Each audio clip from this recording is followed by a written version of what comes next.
Well, I've had a fun day, as you can see by the state of my t-shirt. I got the number plates the other day for the E-Type, put them on, and I decided to charge up the battery yesterday, and it was charged this morning, and I took it for a run, got down to the bottom of the road about 2 k's, and suddenly the ignition wouldn't come on.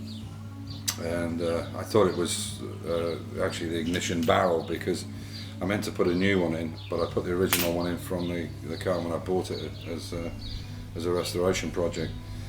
But I'll pick the camera up and I'll show you a few other things we've been up to today. But yeah, this is the glories of the stupid thing is, and what I'm going to show you now is the error that I made is so basic, and especially after watching Resto Restore with Martin on his Mondeo, all the diagnostic stuff you need. Excuse me, I'm going to have a beer. So and obviously the old cars without all this stuff are so easy to fault find. You know, the basic systems: fuel, electric power, battery, earth. There's really not much to go wrong. A fuse here and there, and it was something so simple. I can't believe I missed it. But you know, like everything these days, we always kind of try and overcomplicate things, and we think it's something else. When I tell you what it is, it's so stupid. I can't believe I missed it. But anyway, so I'll take you around and I'll show you the E-Type, and I'll finish my beer off after I downloaded this. So let me take you around. This is the, oh, excuse me. So here she is. What happened was I actually stopped at a road junction. A guy pulled up in front of me, or he pulled round past me a bit quick. And this is the problem with classic cars. People don't think about, I mean, this has got old uprated brakes and twin pot calipers on the front and so on, so the braking system's brilliant on it. But they don't think about old-timer cars, especially the real old ones, which have cable brakes and, you know, drums and so on and so forth. But anyway, and I stalled the car and then it wouldn't start. And you can see here I've got the instrument panel down, and I actually thought it was that ignition barrel, because I was getting no ignition light. All you get is an ignition light here, a warning light, and then this will come on for the handbrake, obviously. And I was getting no power, and I knew the battery was fully charged because I cranked her over and she was great, and did a bit of fault finding, and it didn't appear to be the switch. And a couple of times while I was fiddling in here, this light came on, and I thought, oh, it must be, but perhaps I was moving in the car. It turned out what it actually was the battery. It was the positive pole on the battery. There was corrosion in it while it's been sitting over the winter. I mean, it's brand new battery. I'll open this up and so you can see it. Hang on.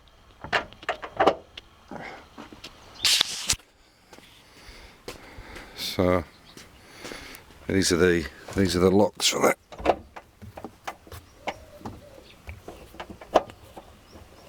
Hang on, what's going on here? So I'll take you around and show you. What I did was I bought a battery. It's a reproduction of the period, and you can see there. It looks like it looks like the old style batteries where they had those lead blocks across them, but they're actually not real. They're just there for a visual.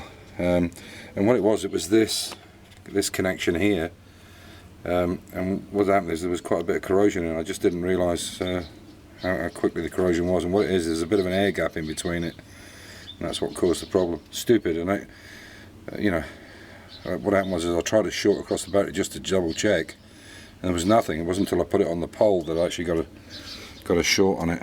So, but now she's fine. So I put it all back together, and as you can see, I can put it on and turn the starter button.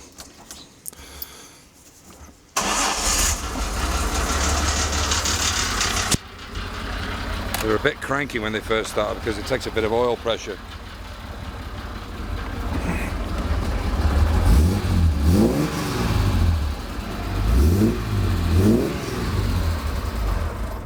Anyway, so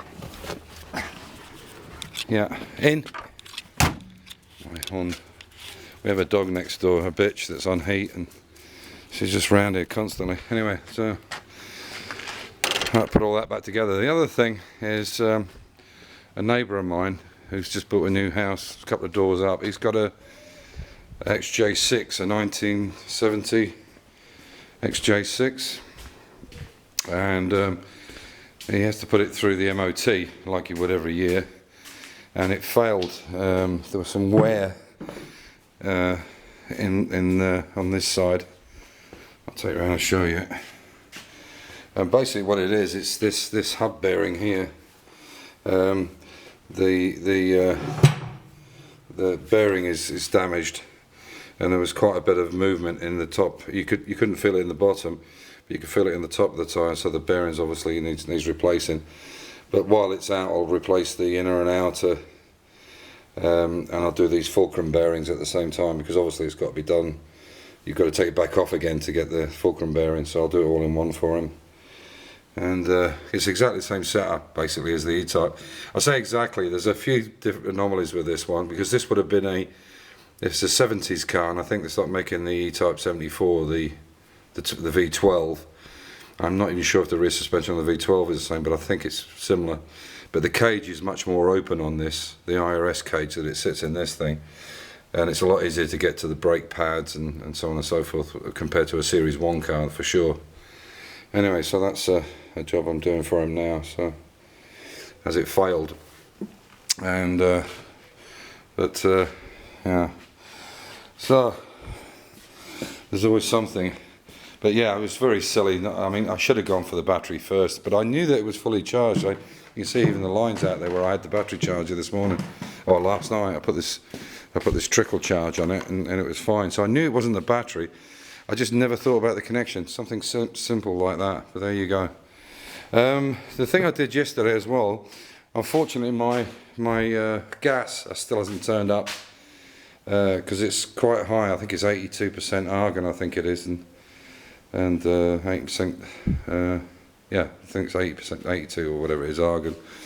But I've been waiting. Apparently it's going to be here Wednesday, and it's now Sunday.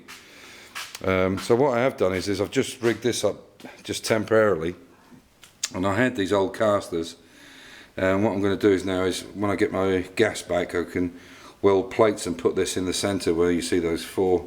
But what I'll do is weld the caster to a plate and then bolt the plate to the English wheel. Obviously they won't stick out like that, they'll be in the centre.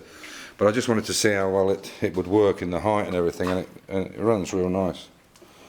So it'll be very easy to use, and I'll put 2 brakes on the front. I've got one there, but I'll put, obviously that'll be centered.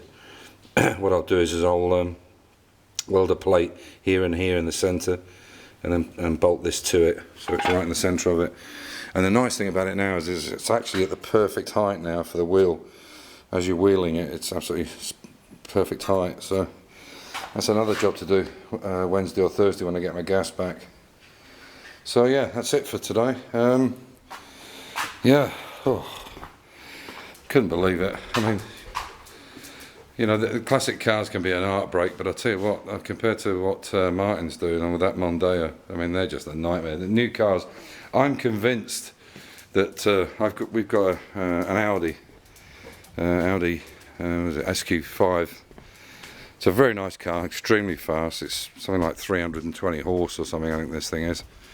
To be honest, it's a bit of a boy racer car.